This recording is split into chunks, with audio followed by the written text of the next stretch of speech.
신기한 게 몇 가지 이 집에 대해서는 몇 가지 짚어야 될 것들이 있습니다. 일반인은 사실은 굉장히 어려운 건데 분당이 토지거래 허가구역으로 묶여 있어서 굉장히 거래가 어려운 지역이고 해당 아파트가 재건축 그 고시를 앞두고 있는 지역에서 더더욱 거래가 어려운 곳이었는데 어떤 부분을 기가 막히게 피했냐면 그 이제 토지거래 허가구역에서는 매수인의 실거주 의무 이걸 입증하고 나서 4개월 안에 등기가 해야 되는데 이 등기를 실제로 했습니다. 그리고 세입자가 있으면 매수인이 실거주자가 안 되지 않습니까? 그래서 허가가 나지 않는데 이것도 피했습니다. 그리고 재건축 조합원 지위가 재건축 고시를 앞두고 있었기 때문에 매수자가 재건축 조합원 지위가 인정되려면 7월 30일 이전에 소유권을 이전했었어야 되는데 이것도 단 2주 만에 달성을 했습니다. 그러니까 일반인은 사실은 상상도 하기 어려운 29억짜리 집 9천만 원에 그것도 재건축 고시를 앞둔 집을 사는 아주 미션 임파서블을 이재명 대통령 하신 겁니다. 여러분 이상하지 않습니까? 그리고 대통령 되셨으면 이런 어려운 것들을 알고 할 수 있어도 좀 참아야지. 오늘 같은 날 부동산 토론회 할 때 대통령으로서 영이 서지 않습니까?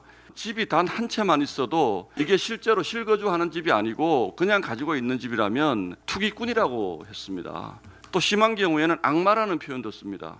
그러면서 본인 집은 이런 방식으로 판다고요. 벌써 지금 강남 쪽에서는 이런 방식으로 집을 팔겠다는 공개적인 매물들이 막 나오고 있다고 그럽니다. 이게 문제가 되는 게 건저당권을 설정하고 나면 17억 7천만 원에 대한 이자를 받는 것이 정상인데 어떻게 된 일인지 그 집을 산 사람을 모르는 사람인데 이재명 대통령은 전혀 이자도 받지 않기로 했다고 합니다. 이것도 상식적이지 않죠. 이자를 받지 않았으면 그냥 정여가 되는데 그 정여에 대한 세금은 냈는지도 알 수가 없습니다.